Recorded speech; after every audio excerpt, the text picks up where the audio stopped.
اعوذ باللہ من الشیطان الرجیم، بسم اللہ الرحمن الرحیم۔ سورہ الفرقان کا بیان ہو رہا ہے، تو اس سلسلے میں اب اس کا آخری رکوع جو ہے آیات 61 سے 77 تک ان کا بیان ہوگا۔ پہلے تلاوت اور پھر ترجمہ تفسیر۔ تبارک الذی جعل فی السماء بروجا وجعل فیہا سراجا وقمرا منیرا وهو الذی جعل اللیل والنہار خلقۃ لمن اراد ان یذکر او اراد شکورا وعباد الرحمن الذین یمشون علی الارض ہونا وَإِذَا خَاطَبَهُمُ الْجَاهِلُونَ قَالُوا سَلَامًا وَالَّذِينَ يَبِيتُونَ لِرَبِّهِمْ سُجَّدًا وَقِيَامًا وَالَّذِينَ يَقُولُونَ رَبَّنَا اصْرِفْ عَنَّا عَذَابَ جَهَنَّمَ إِنَّ عَذَابَهَا كَانَ غَرَامًا إِنَّهَا سَاءَتْ مُسْتَقَرًّا وَمَقَامًا وَالَّذِينَ إِذَا أَنفَقُوا لَمْ يُسْرِفُوا وَلَمْ یقتروا وکان بین ذلک قواما والذین لا یدعون مع اللہ الہا آخر ولا یقتلون النفس التي حرم اللہ الا بالحق ولا یزنون ومن یفعل ذلک یلقى اثاما یضاعف له العذاب یوم القیامۃ وَيَخْلُدْ فِيهِ مُهَانًا إِلَّا مَنْ تَابَ وَآمَنَ وَعَمِلَ عَمَلًا صَالِحًا فَأُولَئِكَ يُبَدِّلُ اللَّهُ سَيِّئَاتِهِمْ حَسَنَاتٍ وَكَانَ اللَّهُ غَفُورًا رَحِيمًا وَمَنْ تَابَ وَعَمِلَ صَالِحًا فَإِنَّهُ يَتُوبُ إِلَى اللَّهِ مَتَابًا وَالَّذِينَ لَا يَشْهَدُونَ الزُّورَ وَإِذَا مروا باللغو مروا کراما والذین اذا ذکروا بآیات ربهم لم یخروا علیہا صما وعمیانا والذین یقولون ربنا هب لنا من ازواجنا وذریاتنا قرۃ اعین واجعلنا للمتقین اماما اولئک یجزون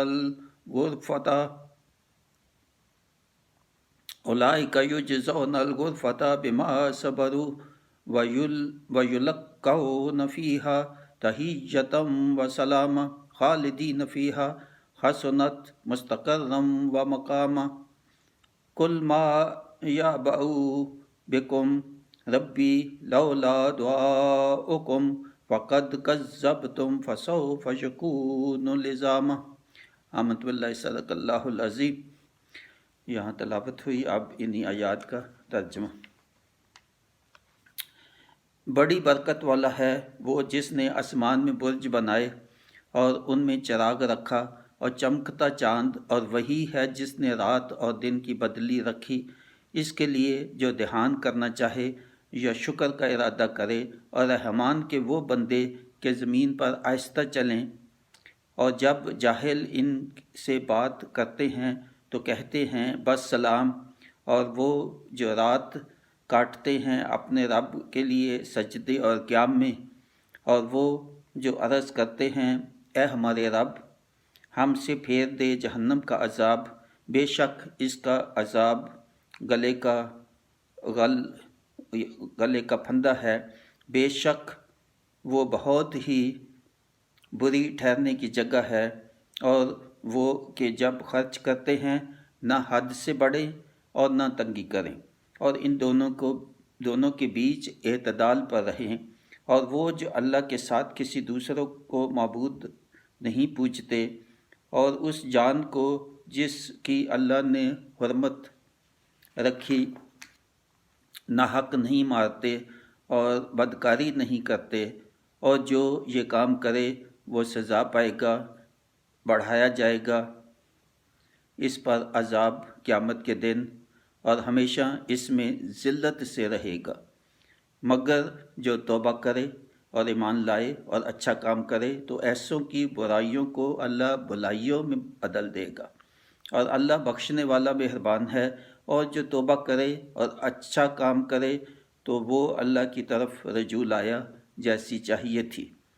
اور جو جھوٹی گواہی نہیں دیتے اور جب بیہودہ پر گزرتے ہیں اپنی عزت سنبھالے گزر جاتے ہیں، اور وہ کہ جب کہ انہیں ان کے رب کی آیتیں یاد دلائی جاتی ہیں تو ان پر بہرے اندھے ہو کر نہیں گرتے، اور وہ جو عرض کرتے ہیں اے ہمارے رب ہمیں دے ہماری بیویوں اور ہماری اولاد سے آنکھوں کی ٹھنڈک، اور ہمیں پرہیزگاروں کا پیشوا بنا، ان کو جنت کا سب سے اونچا بالا خانہ انعام ملے گا بدلہ ان کے صبر کا، اور وہاں ان کا استقبال ہوگا اور سلام کے ساتھ، اور ان کی پیشوائی ہوگی، ہمیشہ اس میں رہیں گے۔ کیا ہی اچھی ٹھہرنے اور بسنے کی جگہ، تم فرماؤ تمہاری کچھ قدر نہیں میرے رب کے یہاں، اگر تم اسے نہ پوجو تو تم نے جھٹلایا، تو اب ہوگا وہ عذاب کی لپیٹ رہے گا۔ تو یہاں جو ہے ترجمہ ہوا۔ اب انہی آیات کی میں جو تفسیر لکھی ہے وہ بیان کروں۔ بے حد اہم اور عظیم آیات ہیں یہ آخری رکوع سورہ الفرقان کا، بہت ہی اہم ہے۔ یہاں اللہ تعالیٰ نے تھوڑی تمہید کے بعد کہ اللہ تعالیٰ کی قدرت اور عظمت اور اللہ تعالیٰ کی تعریف اور آسمانوں اور زمینوں اور نشانیوں کا ذکر کر کے، تو آیات 63 سے 74 تک یہ صفات بیان کی ہے اللہ تعالیٰ نے اپنے محسنین اور اپنے صالحین اور بہت ہی جو بلند مرتبہ اس کے خاص چنے ہوئے بندے ہیں ان کی اوصاف کیا ہے 13۔ تو اس رکوع کی آیات کو 3 حصوں میں تقسیم کیا جا سکتا ہے۔ آیات 61 سے 62 اللہ کی بڑائی، برکت، قدرت و حکمت کہ اس نے آسمان، زمین اور جو کچھ ان کے درمیان ہے وہ بنائے، آسمان کو برج یعنی ستاروں اور روشن چراغ یعنی سورج اور چمکتا ہوا چاند سے سجایا، اور اس نے اپنی قدرت سے دن اور رات کا تبدیل ہونا بنایا کہ دن کو اس کے بندے رزق و فضل تلاش کریں اور رات کو سکون اور آرام کر سکیں۔ یہ اللہ کی بے پناہ نشانیوں پر دھیان دینا چاہیے، اللہ کا احسان مان کر اس کا شکر ادا کرنا چاہیے۔ اس کے بعد آیات یہ جو 63 سے 74 آیات ہیں اسی رکوع کی، بے حد اہم ہے۔ اس میں اللہ تعالیٰ نے اپنے صالحین، بہت ہی بلند مرتبہ جو اس کے لوگ ہیں یا بندے ہیں اس کے خاص چنے ہوئے، ان کے 13 اوصاف بتائے ہیں۔ 13 ان کے اوصاف یا ان کی خوبیاں یا جو کرنا چاہیے سب نیک بندوں کو نیک بننے کے لیے، اللہ تعالیٰ کے جنتی بننے کے لیے، چنے ہوئے بندے بننے کے لیے کیا کرنا چاہیے وہ اس میں ہے۔ اور ایسا ہی سورہ مومنون کی بھی پہلی جو آیات ہیں ان میں بھی آیا ہے، سورہ لقمان کی کہ لقمان نے اپنے بیٹے کو کیا کہا، وہ بھی غالباً 10-11 وہ بھی ہیں۔ تو ان سب کو ملا لیں، بہت زیادہ ملتے ہیں، کچھ تھوڑا مختلف بھی ہوں گے، تو مگر خلاصہ دیکھیں تو سبھی کوئی ملا کے تو آپ دیکھ لیں کہ یہ ہیں اللہ تعالیٰ کے خاص بندوں کے اوصاف۔ بلکہ یہ 13 جو ہے یہی کافی ہیں، مگر اگر کچھ اور اس میں زیادتی کا مطلب کچھ تفسیر میں کچھ اس میں تھوڑا فرق ہو سکتا ہے۔ تو بہرحال اللہ کے احکام جہاں جہاں بھی آتے ہیں وہ سب بھی ماننے کا قابل ہے، اگر کوئی ان میں سے اگر نہیں وہاں ہے تو وہ بھی ماننا وہ بھی حکم ہے ہمارے لیے ماننے کے لیے۔ تو یہ 13 یہ ہیں۔ نمبر 1، رحمان کے وہ بندے جو آہستہ زمین پر چلیں، یعنی تکبر کی چال اور زور سے زمین پر پاؤں مار کر یا اتراتے ہوئے نہ چلیں۔ اس کی تفسیر آگے بہت لمبی ہو سکتی ہے کہ کسی قسم کا بھی تکبر ہو، تکبر وہ زبان سے ہو، تحکم زبان سے ہو، تکبر لباس سے ہو، تکبر ان کی چال سے ہو، تکبر ان کی شان وہ دکھاتے ہیں اپنی وسائل سے، اپنی گاڑیوں سے، اپنے محلوں سے، اپنے کسی بھی طرح سے وہ اپنا پرائیڈ اور اپنی شان جو ہے وہ ظاہر کرتے ہیں، یہ ان کے لیے ہے۔ اور دوسرا، جب جاہل ان سے بات کریں تو ان سے اعراض کریں اور بحث میں مجادلہ یا تکرار نہ کریں، ان سے سلام کر کے علیحدہ ہو جائیں۔ بہت اہم ہے، بہت اہم ہے کہ جو لوگ سمجھنا ہی نہیں چاہتے، انہوں نے آنکھیں کان بند کی ہوئے ہیں، اللہ تعالیٰ کہتا ہے کہ ان سے فضول بحث میں نہ الجھو کسی بھی بات پہ۔ اگر سمجھو کہ وہ نہیں سن رہے آپ کی بات تو اعراض کرو ان سے۔ تیسرا جو ہے وہ نقطہ یہ ہے، جو رات کو نماز، عبادات اور نوافل اور سجدہ اور قیام کرتے ہیں، اللہ کا ذکر کرتے ہیں، قرآن پڑھتے اور سمجھتے ہیں، بہت اہم ہے یہ۔ چوتھا جو ہے وصف ان کا خوبی، وہ کون لوگ ہیں، اور وہ اللہ سے جہنم کے عذاب کی پناہ مانگتے ہیں، جو اللہ سے ڈرتے رہتے ہیں، پناہ مانگتے رہتے ہیں، برائیوں سے بچتے رہتے ہیں، نیکیوں کے کام میں ان کو اچھا لگتا ہے اور وہ کرتے ہیں، اور اللہ تعالیٰ سے دعا مانگتے رہتے ہیں کہ انہیں راہ ہدایت پہ اللہ تعالیٰ رکھے، پرہیزگاری کی توفیق عطا کرے اور اس بڑے عذاب سے انہیں بچائے جو آخرت میں گلے کا پھندا بننے والا ہے، بے شک وہ بہت ہی بری جگہ ہے۔ پانچواں جو ہے وصف اور خوبی جو اللہ کے چنے ہوئے بندوں کی ہے، اور وہ اللہ کے دیے مال میں سے خرچ کرتے ہیں، بہت اہم ہے۔ سینکڑوں دفعہ اللہ تعالیٰ کہتا ہے کہ جو مال ہی نہیں خرچ کرتا جس کے پاس اللہ نے دیا ہے تو وہ کیا ایمان ہے پھر، جو جس میں ایمان کی ایک بہت بڑی شرط یہ ہے مومن کے لیے کہ جو اللہ کا دیا ہو، اللہ کہتا ہے یہ میرا دیا ہوا مال ہے، اس میں سے بھی نہیں خرچ کرتے، کہ مت کنجوسی کرو، یہ مت سوچو کہ مال خرچ کرنے سے کم ہو جائے گا، کم اگر دنیا میں ہوتا بھی ہے تو انہیں دو، آخرت میں اس کا بدلہ بے حساب زیادہ ملے گا۔ غریبوں، یتیموں، مساکین پر اپنا مال خرچ کرو، اور اس میں نہ حد سے بڑھو اور نہ تنگی کرو۔ حد سے بڑھنے کا مطلب یہ ہے کہ اسراف نہ کرو، اپنے اوپر نہ خرچ کرو، غریبوں پہ خرچ کرو۔ خرچ کرنے کا مطلب یہ نہیں کہ اللہ تعالیٰ کہتا ہے کہ خرچ کرو تو اپنی عیش و عشرت، سامان تعیش پہ خرچ کرو، اپنی آسودگی اور آسانی دیکھو، اور آس پاس کے غربا، مساکین جو آپ کے رشتہ داروں میں ہیں یا اس کے باہر ہیں تو ان کا خیال کرو، تو نہ تنگی کرو۔ تو اور ان دونوں کے بیچ میں جو ہے وہ زندگی، یعنی اعتدال کی زندگی اللہ تعالیٰ کو پسند ہے۔ تو چھٹا جو نقطہ ہے وہ یہ ہے، اور وہ لوگ اور وہ جو اللہ کے ساتھ کسی دوسرے کو الہ نہیں بناتے، اور الہ ایک تو معبود جو بت ہیں، تو دوسرا خواہشات کو بھی اللہ تعالیٰ نے یہاں اسی سورہ کی 43 آیت میں بتایا کہ وہ بھی جو اپنی خواہشات کو الہ بنا لیتے ہیں، کہ انہی خواہشات پہ چلتے ہیں، تو وہ بھی معبود ہے، وہ بھی پوجا کرنی خواہشات کی، تو ان سے بھی بچو۔ ساتواں، اس جان کو جس میں اللہ تعالیٰ نے بڑی حرمت رکھی، یعنی کسی جان کو نہ حق مارنا، اور نہ حق مارنا تو بہت ایکسٹریم ہے، تو اس کا مطلب ہے کہ تنگ کرنا، تکلیف دینا، اس سے ناانصافی کرنا، اس کا حق تلف کرنا کسی بھی جان کا، وہ بھی اس میں شامل ہے۔ تو اس کی آخر حد جو ہے وہ اس کو قتل کرنا نہ حق۔ تو آٹھواں جو ہے پوائنٹ، وہ بدکاری، بے حیائی، فحاشی نہیں کرتے، اور جو ان 3 بڑے گناہوں میں سے ہے، اور اس کے وہ مرتکب جو کہ اوپر بیان کیے جا چکے ہیں، 3 گناہ 6 نمبر، 7 نمبر، 8 نمبر پہ۔ تو جو اللہ کے ساتھ کسی کو الہ نہیں بناتے، اور خواہشوں پہ نہیں چلتے، اور جو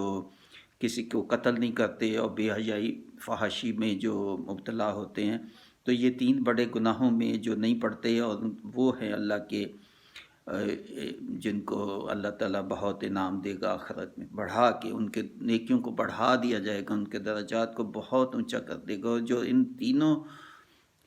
گناہوں میں پڑیں گے تو ان کے لیے عذاب بھی ویسے بڑھا دیا، بہت ہی زیادہ بڑھا دیا جائے گا ان کے لیے۔ یہ 3 خاص طور پہ ذکر کیا گناہوں کا۔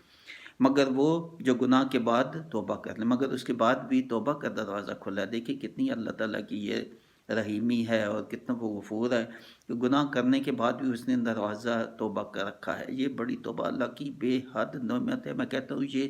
ڈیلیٹ بلکہ ٹریش کمانڈ ہے جو کمپیوٹر میں ہوتی ہے، کہ جو ان وانٹیڈ چیز کو نکالنا چاہے تو آپ پہلے تو ڈیلیٹ کرتے ہیں، پھر جب وہ اس کا کنجیشن ہو جائے اس میں، اور اسپیس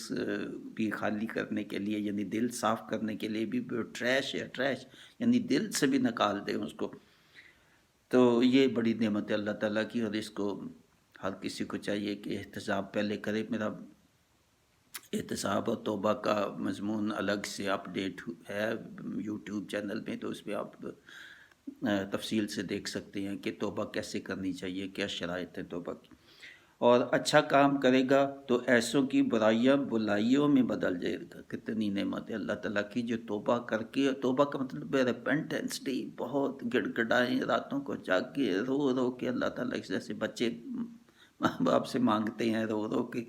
ایسے اللہ تعالیٰ سے توبہ کریں اپنے گناہوں کو یاد کر کر کے. جنرل توبہ اللہ مجھے معاف کر دے، نہیں یہ نہیں، اپنے گناہوں کو یاد کریں. کیا کیا 1 2 3 4 بلکہ لکھیں کہ یہ جو بھی بڑے گناہ یاد ہیں، یا اللہ میں نے غلط کیا، میں نے غلط کیا. تسلیم کرنا اس کو غلطی کی. کبھی اپنے گناہوں کو جسٹیفائی نہ کریں. نماز نہیں پڑھتے تو جسٹیفائی نہ کریں، روزہ نہیں رکھتے تو فلاں ملا نے کہا تھا کہ موسم ایسا ہو تو کوئی نہ روزہ رکھو، اور نماز کی بھی گنجائش ہے، اور باقی احکام تو نہیں. کوئی اگر تلاش کرنے لگیں گے کسی نہ کسی عالم کا آپ کو مل جائے گا کہیں نہ کہیں کوئی اس کو عذر بنانے کے لیے، مگر نہیں. آپ جو سب لوگ جو مانتے ہیں حضور نبی پاک صلی اللہ علیہ وسلم، اگر کتنی گنجائش ہوتی تو وہ جہاد لڑائیوں کے دوران کیوں وہ نمازیں پڑھتے. تو جو اپنا امام حسن امام حسین اور ان کا کنبہ پورا جو ہے وہ شہید ہو رہے تھے، تو ساتھ ساتھ وہ نمازیں پڑھ رہے تھے. تو کیا ان کو معافی نہیں ہو سکتی تھی ان حالات میں، ایسے حالات میں؟ تو آپ کہتے ہیں کہ ہمارا حافظ ہے یا کوئی اور ایسا عذر کہ ہم تو بازار میں تھے تو نماز نہیں پڑھی، اور نہ جاؤ اس وقت بازار. کوشش کرو پوری کہ نماز کے وقت میں آپ فرصت آپ کو ہو. تو یہ کہتے ہیں کہ اللہ تعالیٰ ایسے لوگوں کی جو برائیاں ہیں وہ بلائیوں نیکیوں میں بدل دے گا. صرف معاف ہی نہیں کرے گا، سچی توبہ، توبہ النصوح جس کو کہا گیا، تو نہ کریں. ایسی توبہ کریں گے تو ان کی برائیاں معاف ہوں گی، گناہ، اور بلکہ ان کو نیکیوں میں بدل دے گا اللہ تعالیٰ. اللہ بہت بخشنے والا ہے. 9 نمبر پہ یہ ہے کہ وہ جو توبہ کرے اور اچھا کام کرے تو وہ اللہ کی طرف رجوع لایا کہ اللہ راضی ہو جائے. یہ ہے وہ توبہ کہ اللہ راضی ہو جائے اور اس کا اللہ تعالیٰ کی طرف رجوع لے آیا، کہ یعنی اس کے احکام کی طرف پلٹ آیا. جو وہ غلط کر رہا تھا وہ سیدھی راہ اس نے لے لی. اس کے بغیر توبہ نہیں ہے. توبہ استغفار کرتے جائیں، مگر آپ راستہ آپ اپنا بدلے نہیں روک تو پھر تو توبہ نہیں ہوئی. اور وہ جو جھوٹی گواہی نہیں دیتے، جھوٹ نہیں بولتے. پہلی تو جھوٹ نہیں بولنا، پھر جھوٹی گواہی اس سے بھی بہت بڑھ کے ہے کہ آپ حلف پہ جھوٹی گواہی دیتے ہیں، کسی کو نقصان، کسی کو جس سے بہت زیادہ ہو سکتا ہے، تو وہ بہت بہت بڑا گناہ. اور 11ویں نمبر پہ، اور وہ جب وہ بیہودہ کام کو دیکھیں یا سنیں تو اس سے آپ اعراض کرتے ہیں، اس سے بچ کے نکل جاتے ہیں اپنی عزت بچاتے ہوئے، کہ کوشش کرتے ہیں کہ وہ نہ سنیں، نہ اسی محفل میں بیٹھے جہاں بیہودہ باتیں، لغو باتیں جہاں ہو رہی ہیں. اور 12 نمبر پہ، اور وہ کہ جب انہیں ان کے رب کی آیتیں یاد دلائی جاتی ہیں تو ان پر اندھے بہرے ہو کر نہیں گرتے. یعنی اللہ کے احکام کو سنتے ہیں اور ان پر بہت اہم ہے یہ قرآن مجید کی اور آیتوں کی عظمت کا بیان، کہ اللہ تعالیٰ کی آیتیں جب سنیں، جب کوئی اور سنا رہا ہے تو اس کو سننا چاہیے غور سے. جیسے میرا اب یہ میسیج ہے تو یہ جب آپ اوپن کریں تو ایک دم سے بند کر دیں گے. یہ بھی تو اسی پہ ہی آتا ہے کہ اللہ تعالیٰ کی آیتیں کوئی سنا رہا ہے آپ کو. بے شک ٹی وی سارا پروگرام آپ گھنٹوں سن رہے ہیں، تو جب کوئی تلاوت شروع ہوئی یا کوئی مولانا صاحب کا بیان تو سوئچ آف کر دیا، بند کر دو ٹی وی. تو یہ نہیں صحیح. بس سنو تو صحیح، باقی عمل کرنا، ہدایت لینا تو بات کی بات ہے، مگر سنیں. ہاں کوئی غلط بات کرتا ہے، کوئی تو فرقہ بازی کی بات کرتا ہے، کچھ ایسا بہت چیز ہے، مگر جب سادہ قرآن مجید اور اس کا ترجمہ اور سادہ تفسیر ہے جس میں کوئی ایسی لغو بات ہو ہی نہیں سکتی، تو وہ سننی چاہیے. کوئی بھی سنا رہا ہے تو یہ بہت اہم ہے، ورنہ اس میں آتا ہے کہ وہ پھر اللہ تعالیٰ کو ایسے بندے پسند نہیں کہ آیتیں پیش کی جائیں سامنے، کوئی سنا رہا ہے تو پھر اس کو آپ سوئچ آف کر دیں۔ اور 13واں اور آخری، اور وہ اعراض کرتے ہیں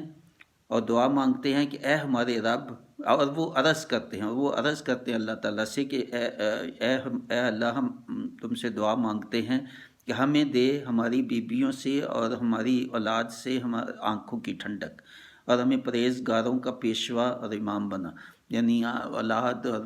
یعنی سکون عطا فرما اولاد سے اور بیویوں سے، اور ان سے ہمیں سکون عطا فرما کہ وہ ہماری یہ ٹھنڈک کیسے بنیں گے کہ ان کو بھی آپ کہیں گے کہ نیک اعمال کرو۔ یہ بھی اس میں مضمر ہے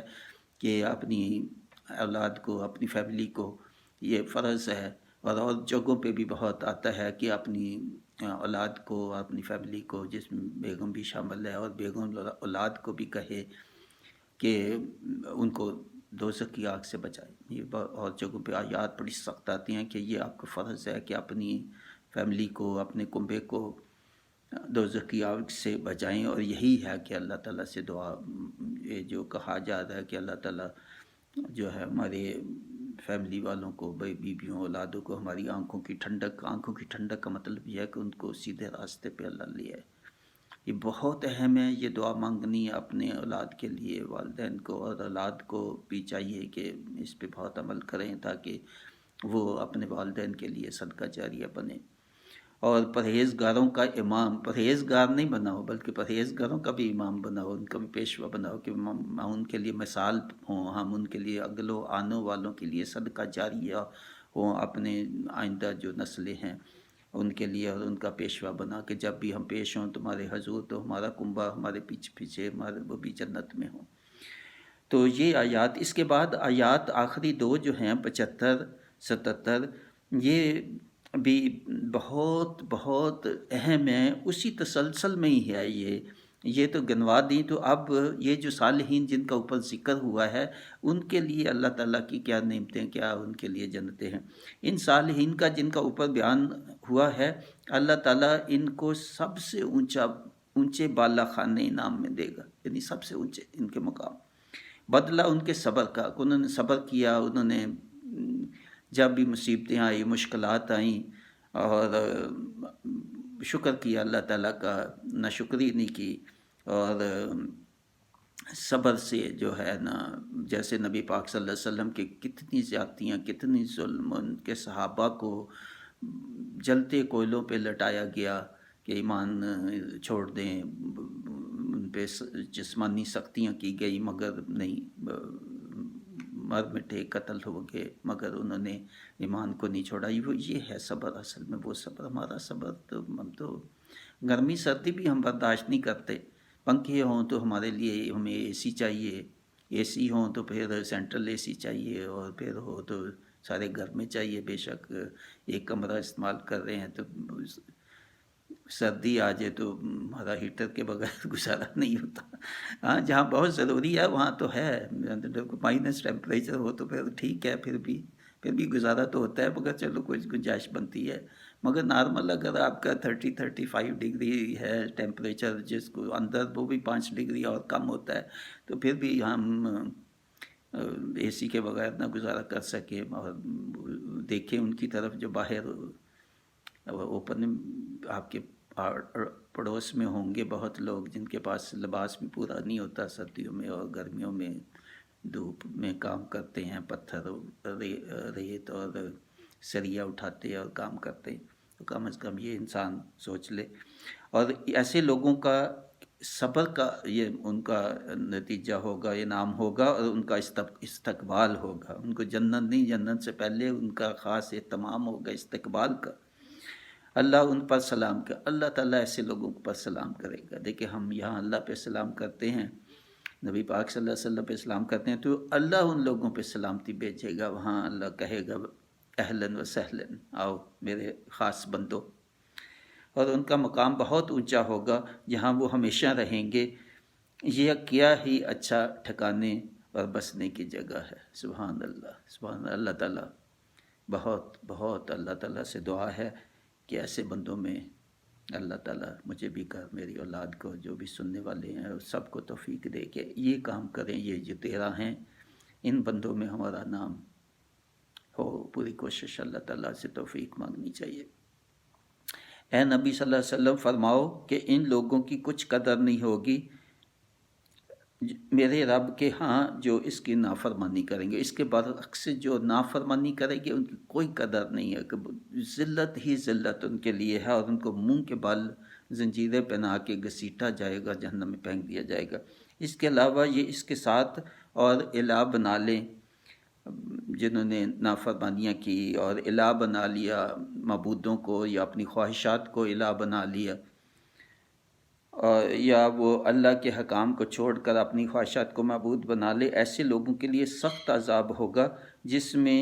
وہ چمٹ کر رہ جائیں گے، یعنی وہاں سے نکلنے کی کوئی صورت ہی نہیں ہوگی۔ کئی اور جگہ پہ آتا ہے نکلنے کی کوشش کریں گے، قریب سے ہی پکڑ کے پھر ڈال دیا جائے گا ان کو،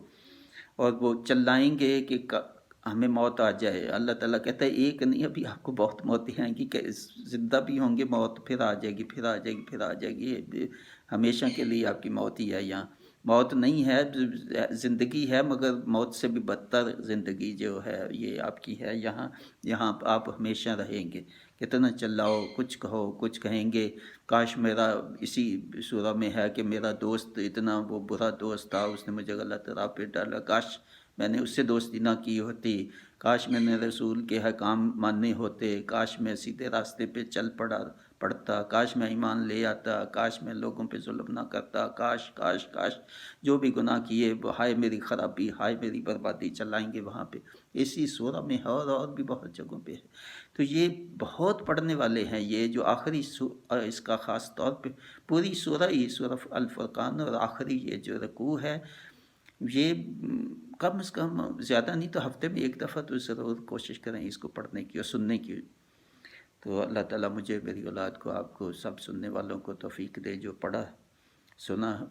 سنا ہے میں نے